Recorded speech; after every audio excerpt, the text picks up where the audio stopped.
The broadcast is now starting. All attendees are in listen-only mode. Hello, everyone, and welcome to today's session, What's Hot in the Cloud, Oracle Enterprise Planning and Budgeting Cloud Service. My name is Michelle Morrill, and I am MindStream Analytics Director of Marketing. Before I introduce our presenter, I'd just like to point out that this session is being recorded. If you'd like a copy of the webinar recording or even the PowerPoint presentation, please let us know. Also, you are in listen-only mode, so to ask a question during the webinar, please type it into the question box over to the right of your screen, and we'll reach out to you after the webinar. Our presenter today is Shannon Burkett, Director of Planning and Analysis. Shannon, if you are ready, please take it away. Good afternoon, everyone, and welcome. Just to reiterate what Michelle was saying, today we're going to be talking about what's hot in the cloud, a look at enterprise planning and budgeting cloud service. Again, my name is Shannon Burkett. I'm the Director of Planning and Analysis. I have more than 19, almost 20 years of experience between FP&A and EPM. My career has been focused solely on business process and financial system implementations. So I have a variety of experience both from a business and a technical perspective. So what are we going to cover today? We are going to talk about the Hyperion planning journey, just kind of a look back over time at the progression we've seen within the technology. We're going to talk a little bit about PBCS and do a recap. Talk about at a high level what is EPBCS. Compare that to what is offered in PBCS. Spend a few minutes talking about all of the best practice planning modules that are included in EPBCS. We'll talk about what's new and what's coming, particularly from an innovation perspective. So let's just take a trip down memory lane and talk about this Hyperion planning journey. So Hyperion planning was first released in 2001. And we started to see the first on-premise modules be implemented or released in 2005, and that was with workforce planning. And in this journey, we've had other planning releases, but then we come to 2008, and they come out with the capital planning module. So you'll see here we've got some major milestones happening every couple of years. That was followed several years later with the release of the projects module. And then the release that's out for on-prem today, 11.124, was released in 2014. That is the same year that the first release of PBCS was made available to the public. Since then, we've not seen any major changes to on-prem, but we did see in 2016 the release of EPBCS. And then if we look forward into the future, we're not looking at the next on-prem release until 2019.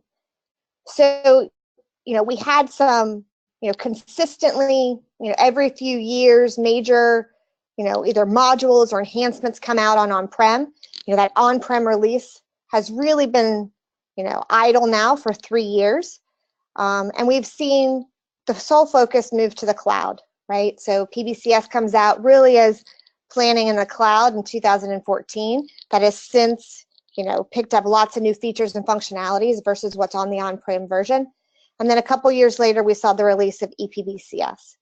Now, both of those technologies or applications have monthly release schedules that could be anything from bug fixes to new functionality.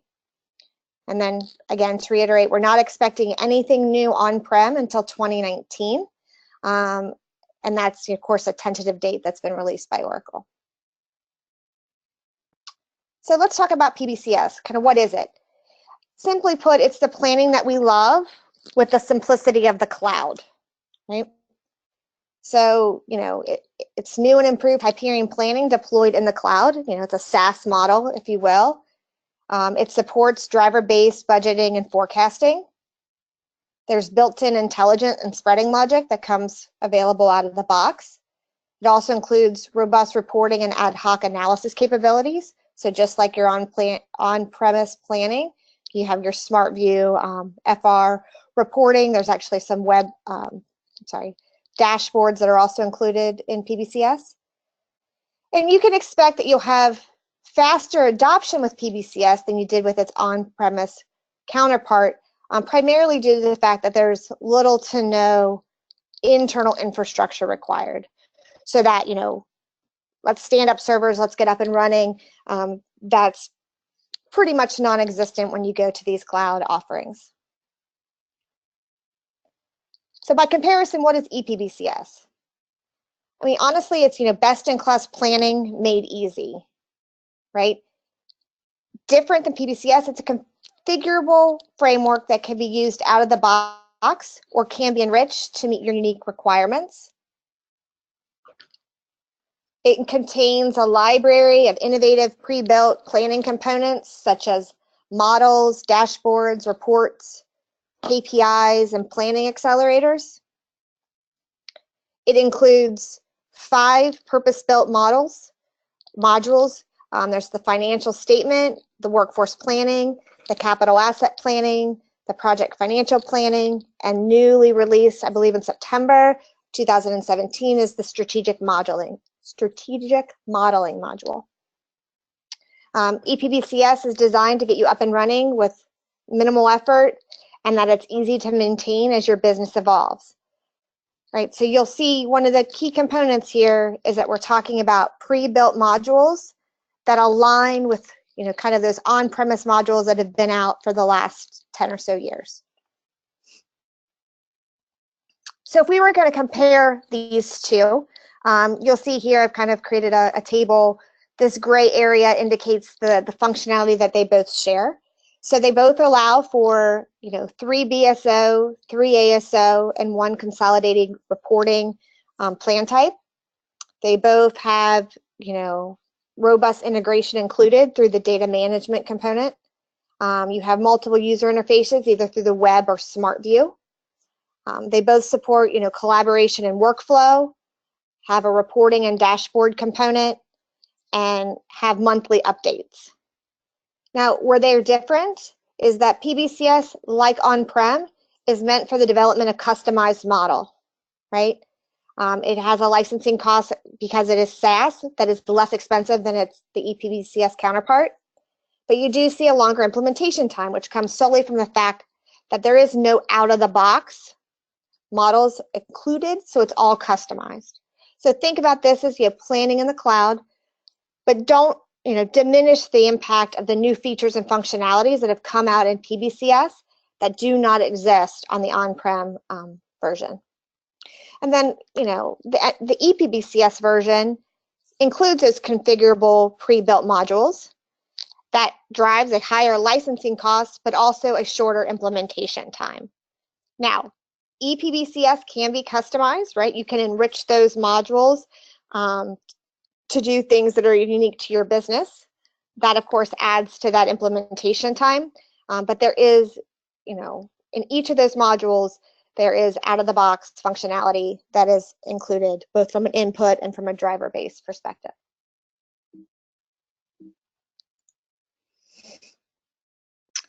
So let's just take a look. We've got these best practice planning modules, right? So I mentioned we have 5 of them, right? Financial statement is kind of the hub of those modules. But you have, your workforce planning, your capital asset planning, your project financial planning, and your strategic modeling. There are integration components available between workforce, projects, capital, and financials, right? So depending on which you were to enable, you could feed dynamically between, for example, workforce planning and financials. Strategic modeling is a little more standalone. You can feed data in from those other plan types, but the strategic modeling module is a slightly different flavor, being that it's HSF in the cloud. So let's talk a little bit about workforce planning. Workforce planning is important because effective workforce planning is crucial to your business meeting their objectives.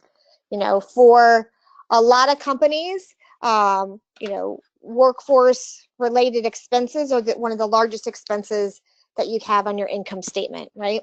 And so, workforce planning here allows you to address both the finance and HR planning needs required to your employees across your enterprise, right? There are features that you can enable to do compensation at an employee level, a job level, or an employee and job level. This distinction and this feature within workforce planning is the most crucial because dependent on which option you are to pursue, drives the other features that are available for you to implement as part of workforce planning. But workforce planning does include expense planning, which could be as much as just compensation planning and benefits and taxes, but you could also include some non-compensation based plan expense as well in this module.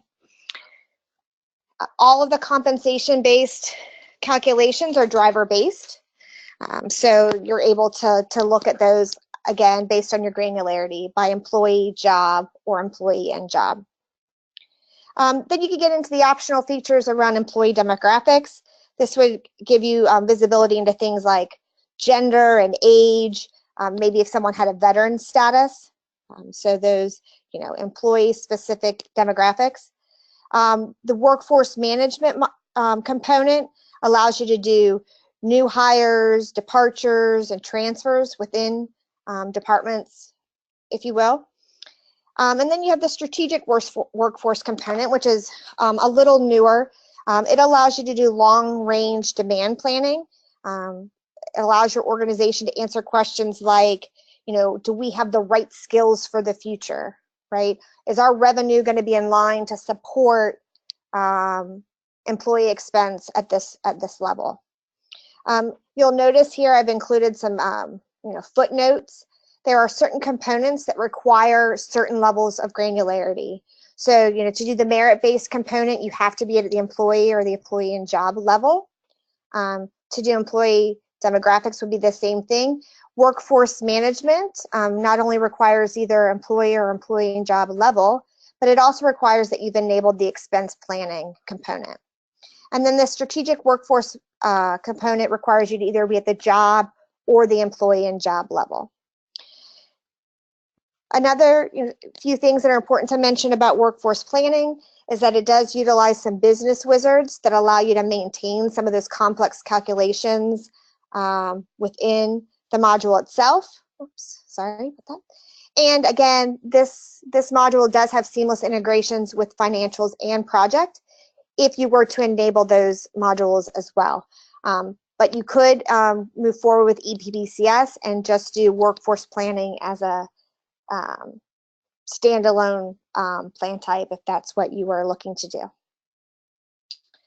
Okay, so moving on to capital asset planning.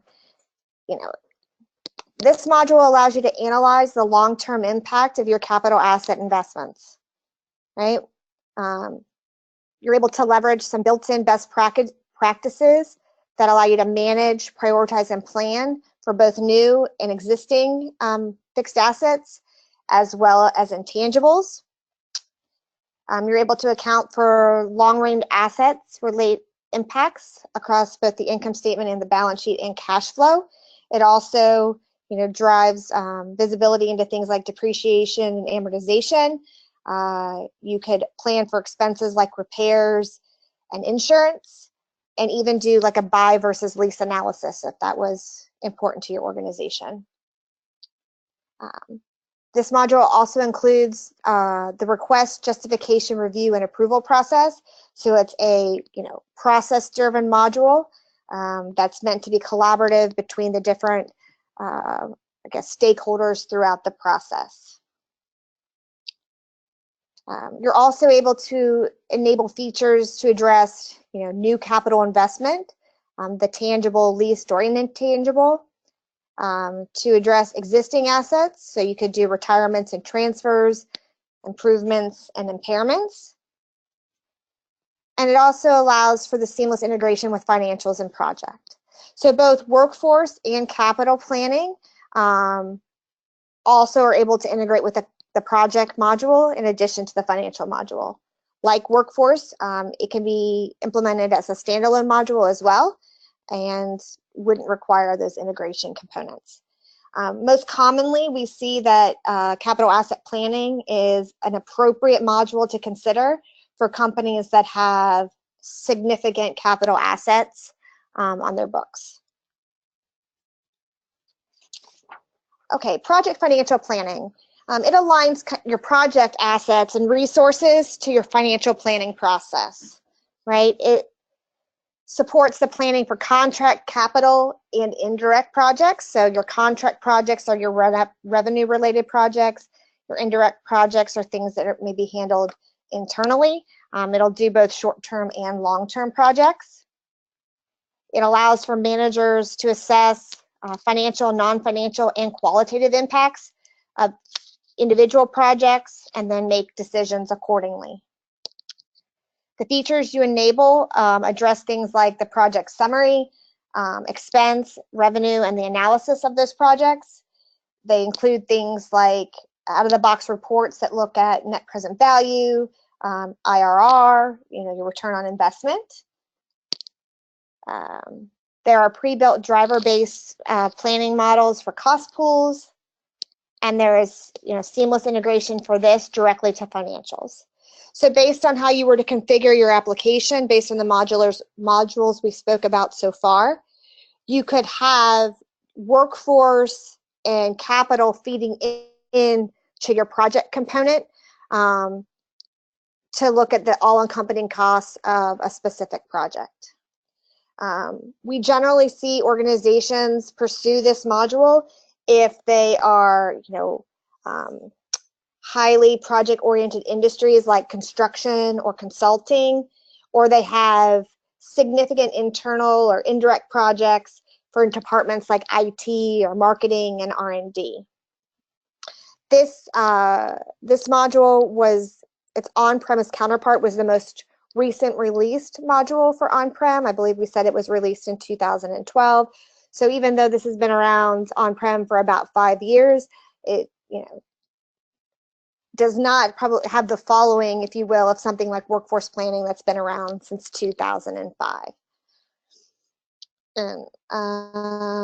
Okay, so this is a new module. It does not have an on-premise counterpart, the financial statement planning module. It takes an integrated financial statement planning approach that's really out of the box to you as a user, as easy as 1, 2, 3, right? If you have an immature planning process, or today are using Excel to drive your planning and forecasting process, and you're willing to take on that internal change to use what's available out of the box, you get some very nice robust functionality that is, once you've configured it and enabled all the features, is ready to go.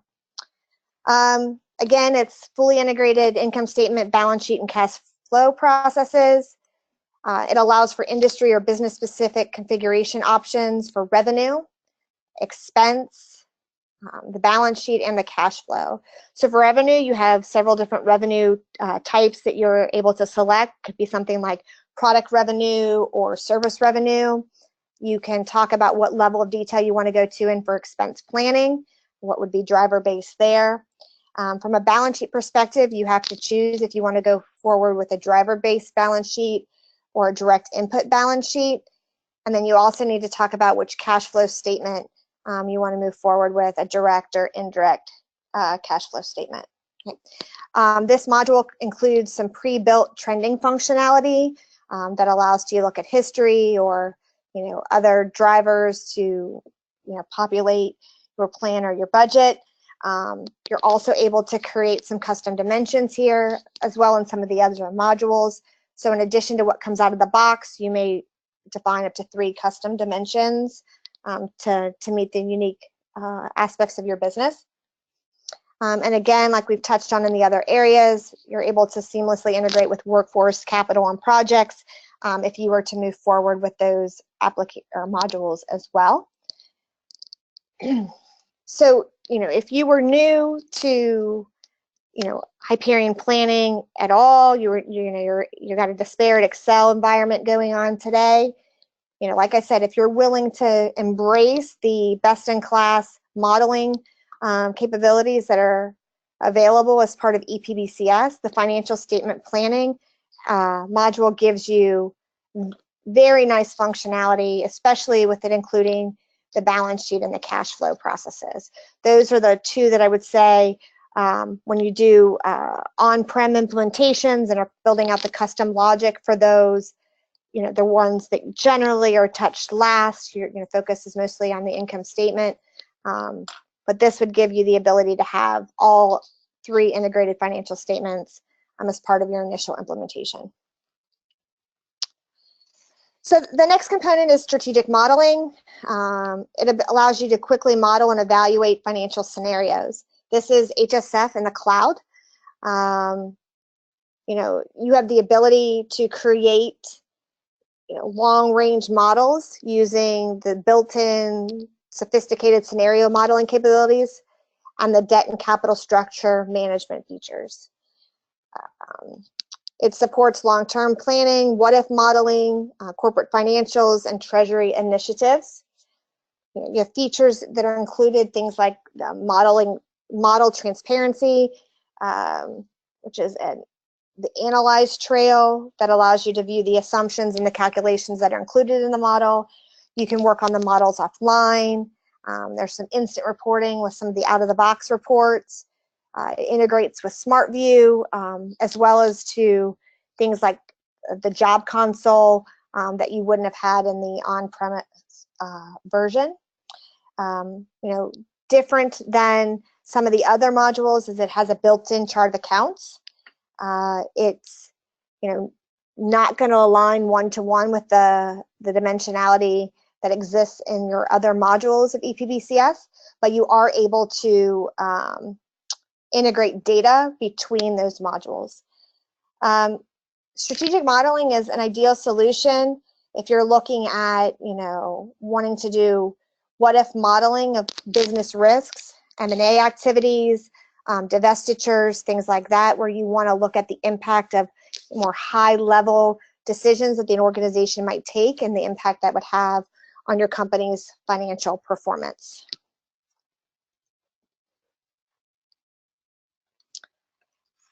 So, what's new? What's great about these cloud offerings is that you receive updates on a monthly basis, which means you have constant improvements coming into your environment. You're no longer looking at, oh, I got to have my 12-week downtime to do an upgrade or to apply a patch because I have to do all this regression testing. These features and updates are pushed to you on a monthly basis. You do have the ability to delay them for a couple of months if necessary, but every month something is happening, something new is coming. It could be insignificant, it could just be a defect that's been resolved, but there are things like in September, right? The strategic modeling module was released, right? So you had a whole new set of functionality, a whole new module that was included as part of your licensing with EPBCS. So I've included here just to give you an idea of what you might see. This is what was new in the the November release of EPBCS. So we had the currency conversions for weekly plans. So if you were using the financial statements module and you had configured that to be on a weekly basis, you had the ability to take monthly conversion rate or monthly currency rates and spread them based on your spread methodology down to the weeks. You also had the detailed configuration for weekly planning. This allowed you to set some of your entity account combinations for monthly input versus weekly input. So they were all managed, changes that you're able to manage as part of your weekly configurations within that module. Strategic modeling had a new feature that was it was now going to support the creating and editing of data views. So if you're familiar with that module, that was something new already. So this is November, right? Strategic modeling only came out in September. So you're already seeing, new functionality come out even, 2 months after its release. We had some Groovy support, so you could write some Groovy rules that would move your input and calculated data from your source cube to your target cube. So you're starting to see things like Groovy, start to incorporate into, more functionality into these cloud offerings. So those were, I didn't list out all the defects that were resolved in November, but these were the 4 key new features that were available for just EPBCS. So, if you go back to what I was saying in the beginning, anything that applies to PBCS would also apply to EPBCS as long as it wasn't called out specifically, but these were just 4 examples of changes that came out in that November release. So what's coming? So I was lucky enough to go to Open World in October, and the theme there was talking about innovation, innovation, and innovation. Should be clear from the very first slide when we were talking about the Hyperion planning journey. We're not going to have any new on-prem till 19. It'll have been 5 years at least since an on-prem release. And they're already saying that that release is going to be mostly bug fixes or customer-specific requests, enhancement requests. It's not to assume that it's going to be the functionality in the cloud coming down to on-prem. What we talked a lot about at Open World, and would have been the theme at Kscope as well, the few months prior to that, is the innovation they're looking at in the cloud. So there was a lot of talk about predictive analytics. When it related to EPBCS, they were talking about predictive forecasting. So using a combination of statistical forecasting and machine learning to do best case, worst case prediction, to be able to compare your forecast to some statistical predictions, and using self-learning to improve predictions. So, we had a lot of, I saw some demos of some of these. It was very interesting, thinking about predictive forecasting. There was also a risk analysis component by using, simulations and optimizations that you could, analyze thousands of what ifs, knowing the probability of hitting your forecast, looking at the key variables that impact your plan, and understanding how to manage and control those variables. So lots of stuff coming. Some of it in the near future, some of it probably in the little more distant future, but a lot of focus is going to be on predictive analytics. The other thing we should expect, also very innovative, is intelligent performance management, being able to reveal the hidden correlations so that you're faster to react. So signal detection, root cause analysis, action recommendation. Again, leveraging machine learning to make your planning more accurate and free up time for you to be engaging with the operations versus compiling information. So both of these things I think are very exciting. I think if you embrace or are already on the journey of PBCS and EPBCS, you're going to see lots of innovation and a lot of new features and functionality coming out in the short term and the long term to those products. And these were a couple innovative pieces that I thought were worth mentioning and sharing with you. Before I close, I know we're right at our 30-minute mark. I wanted to let you know that we will be doing webinars in January and February that are going to be in-depth looks of each of the modules of EPBCS.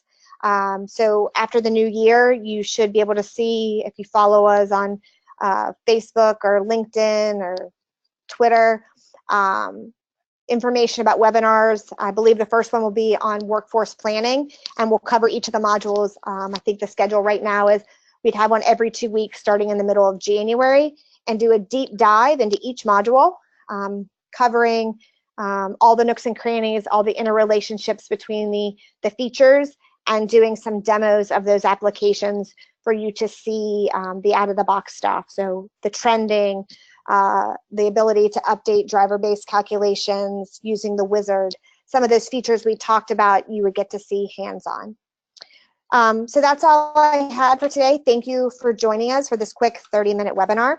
Again, if you have questions, you can type them in the pane and we will reach out to you individually, or feel free to contact me directly. My email address is here, or you can reach out to Michelle at marketing@mindstreamanalytics.com, and she will coordinate a response from those of us in the delivery group.